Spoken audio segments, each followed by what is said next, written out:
পাঁচটি উপায় যা বাড়িয়ে দেবে আপনার আত্মবিশ্বাস। সাফল্যের জন্য সঠিক মাত্রায় আত্মবিশ্বাস অত্যন্ত প্রয়োজনীয়, কিন্তু আমাদের আত্মবিশ্বাস সঠিক মাত্রায় বজায় রাখা অত্যন্ত কঠিন। 20 বছরের অভিজ্ঞ মনোবিদ গাই উইঞ্চ তিনি সম্প্রতি টেডে জানিয়েছেন আত্মবিশ্বাস বাড়ানোর কয়েকটি অত্যন্ত কার্যকর উপায়। তিনি বলেন, অধিকাংশ মানুষের আত্মবিশ্বাসে ধারাবাহিকতার অভাব রয়েছে। এটি প্রতিদিন কম বেশি হয়ে থাকে, এমনকি কারো কারো ঘন্টায় ঘন্টায়ও বদলে যায় আত্মবিশ্বাসের মাত্রা। আর এ বিষয়টি সঠিক মাত্রায় বজায় রাখার কয়েকটি উপায় প্রকাশ করেছেন তিনি। 1. ইতিবাচক শপথ। 2. ভালো বিষয়গুলো জেনে রাখুন। 3. প্রশংসা গ্রহণ করা শিখুন। 4. অন্যের সামনে নিজের সমালোচনা নয়। 5. নিজের মূল্য জানুন। ইতিবাচক শপথ। মনের মাঝে বয়ে চলা সব নেতিবাচক চিন্তা দূর করে তার বদলে ইতিবাচক চিন্তা জাগিয়ে তুলুন। সর্বদা মনে রাখতে হবে, আপনি যা চিন্তা করছেন আপনি তাই।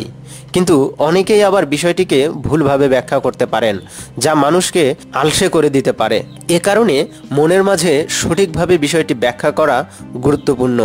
এক্ষেত্রে আমি সফল হব এমন চিন্তা করার প্রয়োজন নেই, তার বদলে আমি সাফল্য না পাওয়া পর্যন্ত চেষ্টা করে যাব, এই শপথই সবচেয়ে ভালো। 2. ভালো বিষয়গুলো জেনে রাখুন। আপনি হয়তো বিশ্বের সব বিষয় ভালোভাবে জানেন না, কিন্তু এমন কিছু বিষয় নিশ্চয়ই আছে যা আপনার একেবারে নখদর্পণে। আত্মবিশ্বাস বাড়ানোর জন্য সে বিষয়গুলোতেই জোর দিন।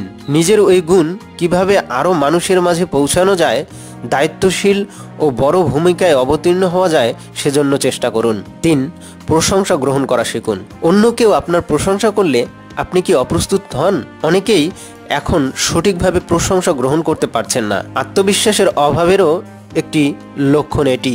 প্রশংসা গ্রহণ করার জন্য সঠিকভাবে অনুশীলন করতে হবে। কেউ প্রশংসা করলে বলা যাবে না যে সেটি সত্যি নয়, তার বদলে ধন্যবাদ সহ জানাতে হবে যে তিনি অত্যন্ত হৃদয়বান বা সহানুভূতিশীল বলেই এ বিষয়টি বলেছেন। 4. অন্যের সামনে নিজের সমালোচনা নয়। নিজের দোষ অন্যের কাছে প্রকাশ করার কিছু ক্ষতিকর দিক রয়েছে। এতে এক পর্যায়ে অন্যরা আপনার প্রতি বিশ্বাস হারাতে পারে। নিজের প্রতি হতাশায় অনেকেই আত্মবিশ্বাস নষ্ট করেন। এক্ষেত্রে মনে রাখতে হবে, নিজের সমস্যা নিয়ে গঠনমূলক সমালোচনার প্রয়োজন রয়েছে, কিন্তু সেটি নিজেকে সংশোধনের জন্য। এটি যেন কোনো ক্রমেই হতাশায় পর্যবসিত না হয়। 5.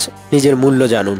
আপনার নিজের যে গুণগুলো রয়েছে সেগুলো ভুলে গেলে চলবে না। নিজেকে কোনোভাবেই মূল্যহীন মনে করবেন না। প্রয়োজনে আপনার নিজের মূল্য বিষয়ে একটি প্যারাগ্রাফ লিখুন এবং তা মাঝে মাঝে পড়ুন। ধন্যবাদ।